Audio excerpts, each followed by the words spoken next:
I'm Gohar. And we are uncut and on the record with your favorite bands.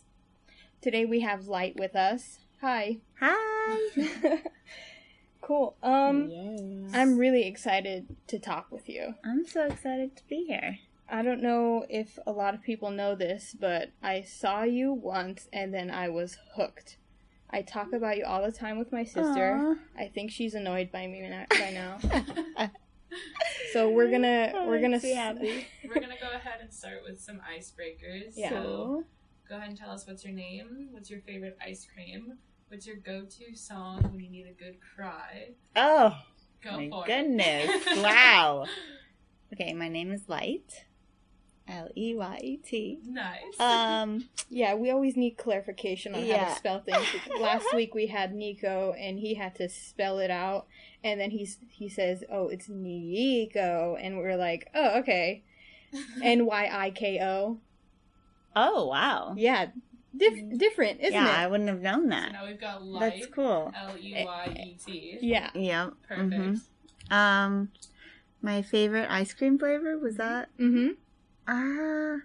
Well, I still love it, but I used to have a frozen yogurt addiction, like really bad. And that flavor was peanut butter cup. So good. Nice. Oh my god. I was at Yogurtland last night. Is it from a particular yogurt place? Golden Spoon. Ooh. But if I was...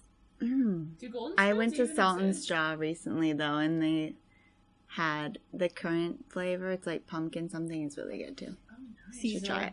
Mm-hmm. Wait, does Golden Spoon even exist anymore? And, like, not in LA, but yeah, it does. Oh, okay, cool. I don't think I've seen a Golden Spoon forever. I've Yeah. seen Cold Stone and, like, Bomb. Yogurtland. I went to Yogurtland last night, so that was a fun time. Anything ice cream. There you go. And then to cry. Oh, that is so hard, I feel like. I don't even know. There's so many songs out I have there. a full-on playlist for, like, when I need a good Oh, cry. really? I do. That's really good. Just because I'm like, you know what? Let's just get it all out. So I got that playlist going, but... I'm sure. I feel like there's certain John Mayer songs that really, Oh my gosh. like, on Continuum, where I'm just like, ugh, my crying. heart just broke by you just saying John Mayer. Really hits you, He's like, the right best. in the feels right there Mhm. for John Mayer. So how was your day today?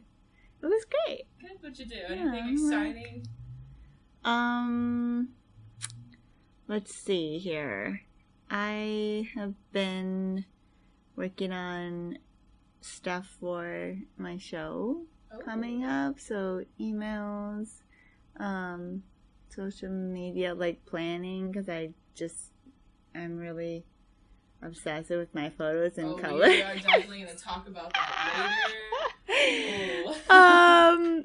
Yeah. I don't know if I should. I do have a day job. Oh, okay. I don't know if I should think talk we all about it. do. You don't have Do you want to but- talk about But- that?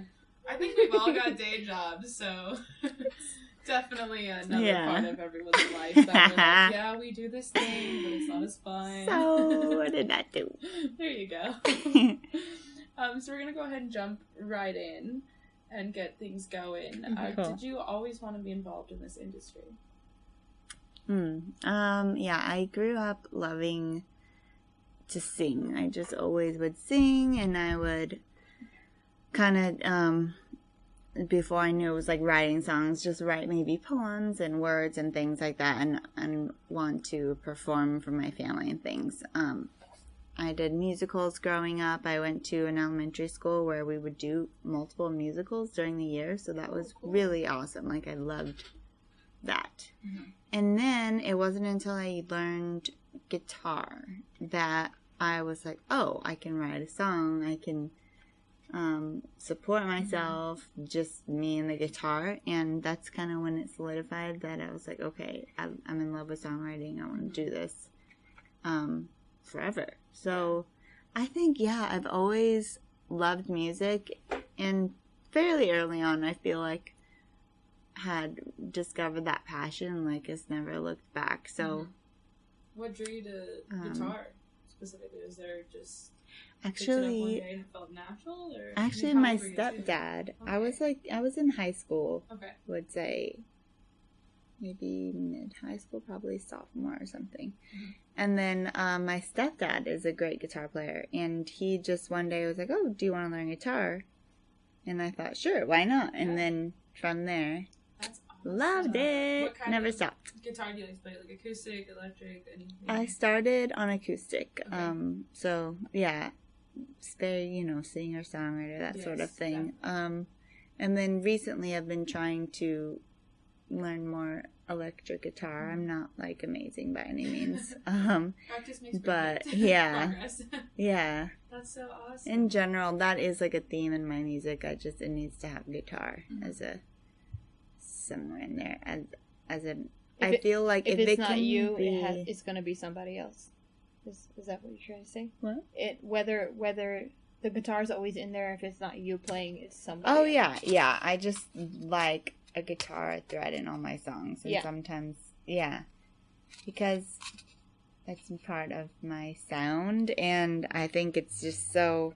A song needs to be able to stand on its own, and when that's in there, I feel like it lends itself just great. Definitely. I'm a huge fan of, like, guitar, but I also really love, like, synth, and I'm learning to appreciate bass more. Oh, hell yeah. I'm sorry. Definitely. I'm a big bass fan. That's awesome. So it's always kind of been a part of your life. So yes. That's very cool. Did you, the musicals? How did you get involved in those? Well, that was just in school. Like, it kind of... Was it part of it the, was like, part curriculum? of the curriculum, which was really cool. That's a cool school. And I was so shy, like, painfully shy growing up really bad. And that was, like, my way. People would be like, whoa, you're so different on stage. Like, I think from early on, like, it helped me kind of develop, I don't know, and, like, have my little outlet. Were you very, like, outgoing on stage? And very, like, or were you just more... I'm still, like, I mean, maybe not as much, but I was very quiet growing up. Okay. Yeah. That's cool, though. Do you remember any of the musicals you were in? They were, like, our, like, original school ones. Oh my gosh, what? They were, like, it was called Calvary in, Yorba Linda. Oh, okay. I think I actually know what it is. Yeah. Wow. I had no idea. I know. They did that. It was so fun. That's I loved awesome. that. Wow, I think some stuff has happened with that school since. But, like, I had a great childhood with that. Like, oh, of course. I mean, Original we would school have plays? freaking... Yeah, it would be a part of our curriculum is to, like, go rehearse for the musicals. That's so cool. I think the only, like, music-related thing I ever got part of the curriculum was, like, in the 2nd grade when they taught you how to play the recorder. And, like, oh my god. did, like, a horrible job of playing, like, Hot Cross Buns. Oh like, my on this gosh. recording. Oh, hell yeah. that. Shout out to Hot Cross Buns. Got everybody through middle school. That was literally, like, all we had. So that's so amazing that you got to experience that for yourself. Yeah. It's awesome. So I guess It's fun. performing is a big thing. You know, that was part of your... Part of your life. Yeah. I know that Go Hard goes to a lot of shows. I sure yes, do. you I are go the queen. to- I love it. I go to so many shows that I bump into you almost every single time. I know.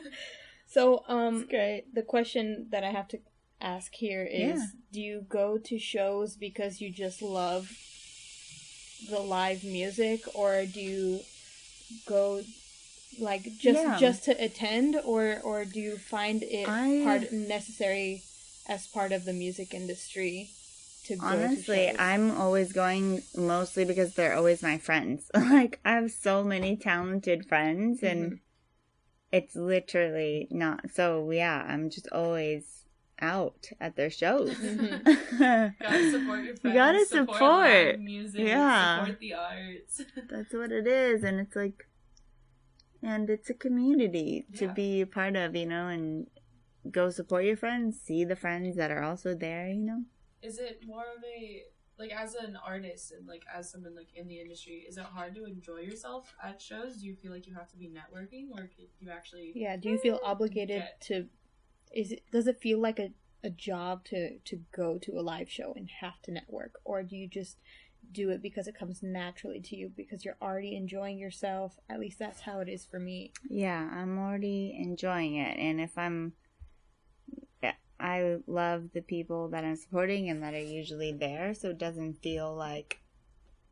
And yeah, this is what we do, you know. Like if I was in a bad mood, I probably wouldn't be going to the show because no one wants that energy out there. Yeah, I love it. I think I'm obsessed with music. I know I'm constantly listening to it. I want to be creating it, and I love seeing it live. So live shows, I think, are a whole other level. Yeah, it is. And it inspires me to be like, oh, they did this. Oh, maybe I should try this for my show. Like, it's learning every time. I think definitely, like, I've been going to concerts since I was like 13, so like the past like 7 years, and like there's a period where I would go to a concert like every week, every 2 weeks, and I have some friends who are like in their 20s who have never been to a concert, and I'm like, how? Like, I'm also shocked. Like live music is it's such a huge part of my life, but too, it's amazing. I think it's such an incredible experience. I'm like, how have you not experienced this? Yeah, I know. It's not a part of some people's just culture, like growing up, or It's so interesting because it's so ingrained in my life. I know like Gohar went to a show like every day of the week. A couple weeks ago, I went to like 6 Were shows. you tired? It was hectic. Well, to tell you the truth, that week I was not working. Okay, it was better. in the stage of my life where I did not have a job at that time. Okay. So I went to 6 shows in 6 days. Go. And I slept in because I could. Nice. Yeah, that's the problem. When I'm going to shows all the time and then I also have to wake up early, I'm like, okay. That's the worst. Oof, maybe I need to like say no sometimes take a break, because I'm tired by the end of the week. I'll reach like Tuesday and I'm like, I'm exhausted. And like I will have gone to a show like what a week. Saturday, Sunday, Monday. And I'm like, this is too much. Yeah. Yeah. Speaking of, I guess, live shows, you got to perform at School Night. Yeah. Can you give us a quick background about what School Night is for people who don't know?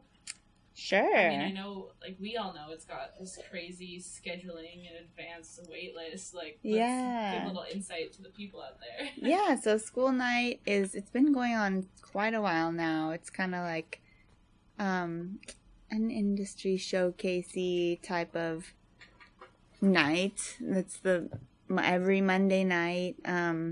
Usually great lineup. I think it's like a spot to be, you know, regardless, because you already know the acts are going to be good. And that was totally on my vision board. I was like, School Night! And I was so excited when I got to play. It definitely took me a while, and I was thrilled. Did they, like, put you on a wait list? Like, how does that... Like, I've heard that you can be, like... it takes, like, they'll schedule it, like, 6 months out. Yeah. Up to 6 months out sometimes. I was talking with Emma about this yesterday. I hear it takes all of your might to even perform there. And then, lo and behold, I went to see one of my favorite people, The Wildlife. I don't know if you were there, but they were fantastic. And when I spoke with them afterwards, they're like, oh yeah, we got a call from our manager. They said that they got us a spot last minute, and they had to drive from Indiana 40 hours just to get back to LA to do the show. Dedication. Because if they missed it, it would have been an another opportunity missed, which 100% it would have been. But they had no clue about School Night at all, which is shocking to me. Because if you're in the music scene, at least in LA, you know about School Night. Yeah, totally. So I just found that really interesting. Yeah.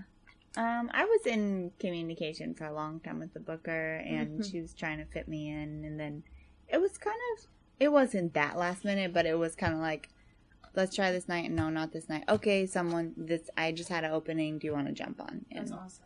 Then it was kind of always how it is. That's awesome. What a great coincidence, because it was like a release show type. I know, it was like the same day that my single was #1 on Hype Machine. I was like, hey, I didn't plan that, but I'm here for it. So, how was that experience of getting to perform School Night?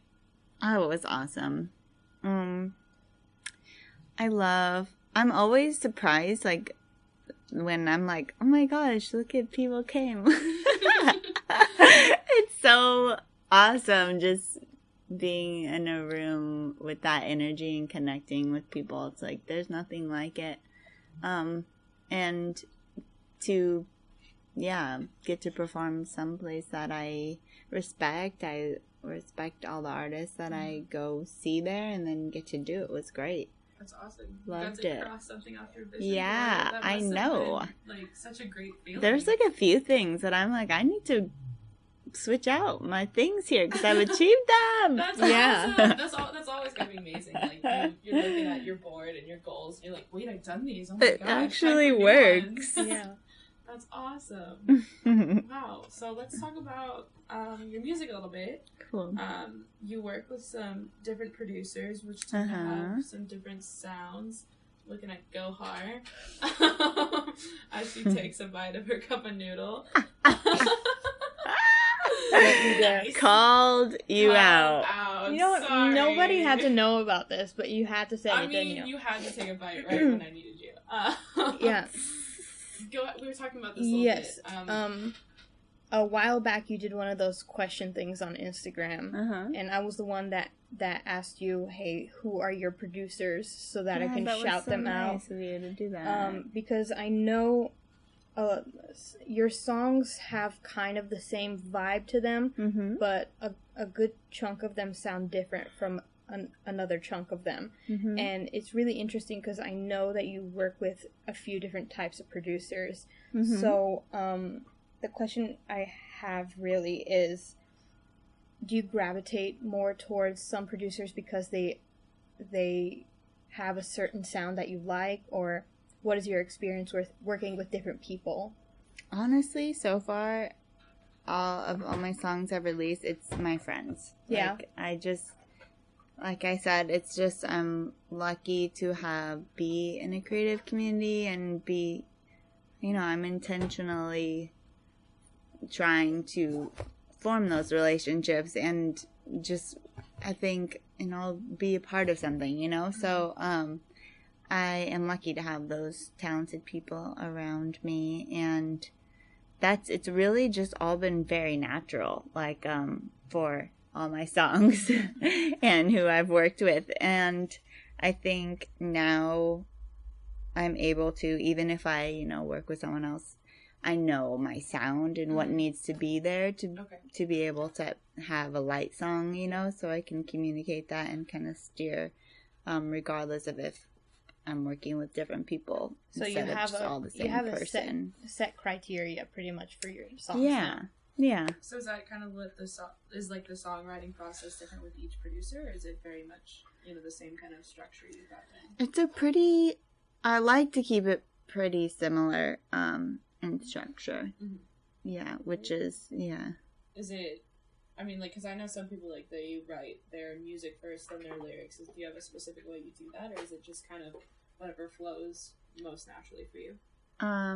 Usually, to generalize, I love when it's like me, a producer. Sometimes, a lot of my songs, it's like co-producers. So usually, I would say there's 3 of us, and I love when there's a vibe of some sort of guitar riff or guitar line, or maybe the producer has a little beat going, just anything that kind of flavors it. I can tell a mood is there, and then from there normally just melodies or things will just start flowing for me. Sometimes I have just a little thought written down in my notes, then it's wow, this really is connecting with the music. It's because I feel like chords or certain things can it gives an emotion. Definitely. So that's why I love hearing that first, so we can be cohesive and natural. Because really am into the lyrics and melody, because it's my voice. I need to make sure that this is what I would say. So yeah, I like kind of doing that, and then just letting it flow naturally out that way. Yeah. I know that there's a song by a band called Night Rides. I think it's called All For You. There's this one guitar little chord that they have, and like it's near the beginning of the song, and every time I hear it, I'm just like, oh man, like it gets you. So I love it when people like recognize that, and then they have the melody that works with it, and like just when everything comes together, it's always great. So it's awesome that you're able to do that, which is fantastic. I know that your Spotify, we looked at your Spotify a little bit. Your top 3 most listened cities, or top 4, I think, are international. It's Italy, Turkey, and then we also have New York on the East Coast. How is that's that? awesome. Like, that's gotta be cool. I want to go to these places now. I've been to Italy before. I love it. Actually, 2 of my friends are in Italy right now. I'm like, excuse me. Go. Hello. Yeah. Gotta meet the people who are listening to your music. I don't know. I think that's the cool thing with Spotify. It's like, it's really awesome that it can reach just everywhere like that, through different playlisting, or I've gotten, this last one was on the US New Music Friday, but previous songs have been on New Music Friday, a lot of international New Music Fridays. Yeah. How's that feeling, like knowing that your music's being listened to internationally? Like, I love music is literally transcending borders. Like, that's exactly amazing. That is the goal for me as an artist and songwriter, is to just reach everyone, like as many people as I can with music. So seeing that is like, wow, it's connecting. That's what I want to do. That's for awesome. Sure. And that's the best way to do it, is have music, connect with other people. And that it's super great to have that. Was the journey from getting to New Music Friday USA different than getting on New Music Friday in like Italy per se? Like, was that harder? Was it more of an uphill battle? Like, how are you able to do that? I don't know, honestly. I think Spotify is awesome because obviously at this point, my last single, I've had some love from Spotify. They've been supportive from the beginning. My first song was on Fresh Finds, and every time it seems like they support it in some way. So I feel like I've probably, been around a little bit, and now they can see there's consistency and my quality and my releases. It's like keeps coming. So probably I would assume that they take that into account, but it just is from Spotify released the beta thing where you can, an artist from the artist dashboard can submit their new music and like say what the vibe is, what the mood is. And that's so interesting. Yeah, and so I just did that, and it was on there. And I'm like, oh my God! That is so awesome! I screamed. I definitely screamed. It was right before I went on stage at the Satellite, and my heart was like beating. Oh, cool. That must have been great, just to get this great news and then immediately go off and play a show. That was another vision board moment for me. Oh my gosh, look at you accomplishing everything. You're also a supporter of your friends on Spotify. You have a couple playlists, one's with your favorite song, and then one with songs by your friends. Yep. That's awesome. What made you decide to make these for everyone to listen to? I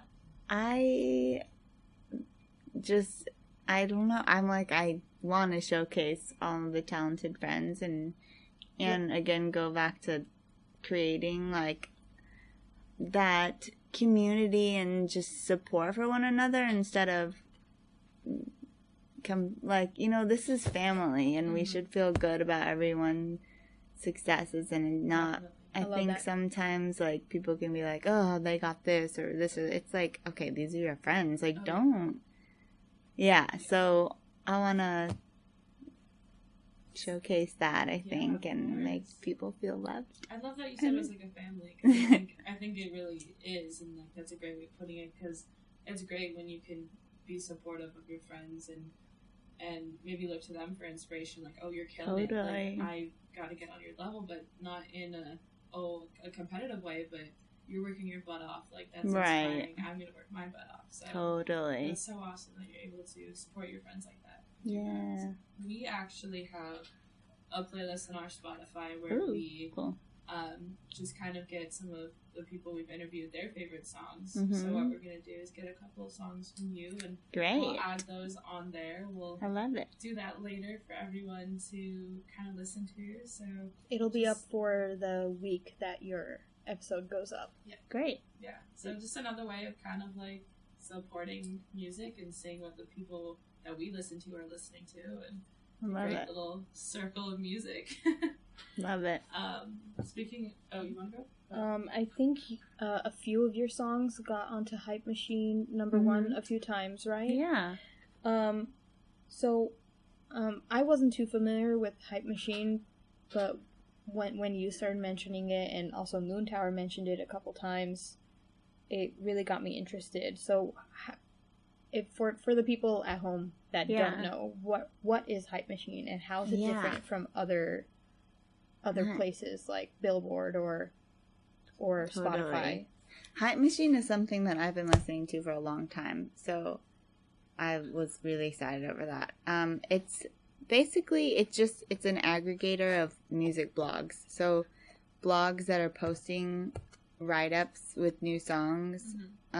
If they are a Hype Machine blog, then it goes into whatever the Hype Machine system, and pretty much and then there is like a popular or the top, whatever songs, and it's basically if you get written up about or whatever by however many blogs, and then you're getting listens and however many likes, it's like moving up those Hype Machine charts. That's kind of how it works. I love it because usually I've listened to a ton of great music that was not out everywhere else yet, or just not really visible other places yet. So it's great for artist discovery. I think that's where I listened to Lorde and Tovlo for the first time, to be honest. Wow. I was like, what is this song? When I heard Lorde, it was before her album was out. It was like that first EP. Oh, that first EP is incredible. Yeah, that's so good. That's how I It discovered was from Hype Machine, and then also with the Tovlo. And I was sending all my friends Habits before it was like, oh my gosh. Yeah. That's insane. Yeah, I think Hype Machine is really cool. It's just another, like, ear to the ground type of It's thing. Like a Spotify Discover, but different. Because you get other people's opinions on it also. Yeah. Right? And it's kind of like real time, which I guess the viral charts or something on Spotify is the same. But exactly. I like that on Hype Machine you can see all the blogs that are posted and maybe go read about them. And I like that. I like that there's a readable aspect to it where you can not only see what's going on, but be like, oh, wait, this is what other people have to say. Yeah. That's cool. I should start using Hype Machine more often. You should. That's so cool. So, let's talk about your first release. Yeah. Please tell us the name of it, and I want to also talk about how do you think you evolved from that first release? Right. Totally have. Yeah. Definitely have. Yeah, every song is different in my opinion now. So the name of the first song you released, I think it was like over a year ago now, yeah? Yeah, it's been about a year and a half since I released that first one, Don't Make Me Cry.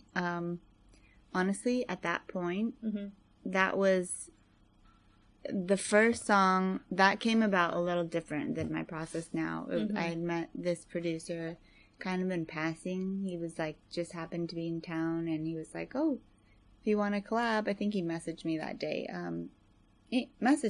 Email me. I'm like, sure, yeah, send me your stuff. And he sent me a playlist, and one of them was the instrumental bass of Don't Make Me Cry. I was like, what is this? You need to send it to me right now. Like, I love this. And I just started writing to it immediately. And then I was like, wow, this song is special. It was right after I was going through, like, the worst breakup ever, too. So it was just, like, flowing out. Was like, all these feels. Yeah. And I just was thinking about it. I'm like, okay, this feels different. I want to try something different. I want to do a new project, I think. Like, it just started. It sparked, like, a new thing that I wanted to go. At that point, I didn't have any photo of me. Like, I just decided upon that I wanted to be LeyeT and release under that. So I literally had that one song at that point, and I just released it. And it was #1 on Fresh Finds. And I was like, wow, there is something here. Yeah, definitely. So I guess I should probably keep writing and like figuring this out. And yeah, so that was the start insane. There. Yeah. Were you going by something else before you were LeyeT? I've just been, performing all my life, just doing more singer-songwriter stuff, like, yeah. Okay, cool. How do you think you've grown and evolved as an artist, as LeyeT, since that first song came out? I really, I've been able to identify the threads, what I want in my music, what my message are, and, yeah, be able to... I mean, I think making it started a little more electronic, rooted more electronic, and that's intentional for me, is to, I'm not just an electronic artist, like I want to be. It's evolved to be a little less electronic as it goes, but always guitar in there, and maybe I would say I'm more alt pop. No, but I love electronic influences. Oh, of course. But so do we. So it has evolved sonically since there, I would say, but the intention and the message has always been there from the beginning, I think, because it started with me really thinking about even my name and like my aesthetic and stuff. Yes, aesthetic. So now we talk about the first song you ever released. Let's kind of talk about your most recent one. Yeah. It's called Let Me Know. Can you go ahead and give us a background about that before we play it for everyone? Sure. Yeah. About what it's about and who I did it with. Whatever you want to Yeah. Let me know about it. Hey, there we go. Yeah, so that one is kind of like a fun song compared. I feel like my songs are so just emotional, and like they're always going to be emotional, but I mean, you have things to say, so you better just say them. Like this one was working with a new producer, my friend, and actually my next single, or it might be on my EP, I don't know. I have another one with him too, but this was the second one we wrote together, and he was like really vibing it, and I'm like, it's just a fun summer song, like let's do it. Yeah, so that's about that. The meaning, the song story, I was kind of in this period where it was like, there was just this weird, like, is this friends? Like, there's some weird stuff going on here. Okay. And I was just thinking, you need to freaking let me know, because, like, I'm moving on. This is, I don't know. So that was the kind of what was going on at the time when I was writing the song, was occupying my mind. There you go. So we're going to go ahead and take a listen to Let Me Know.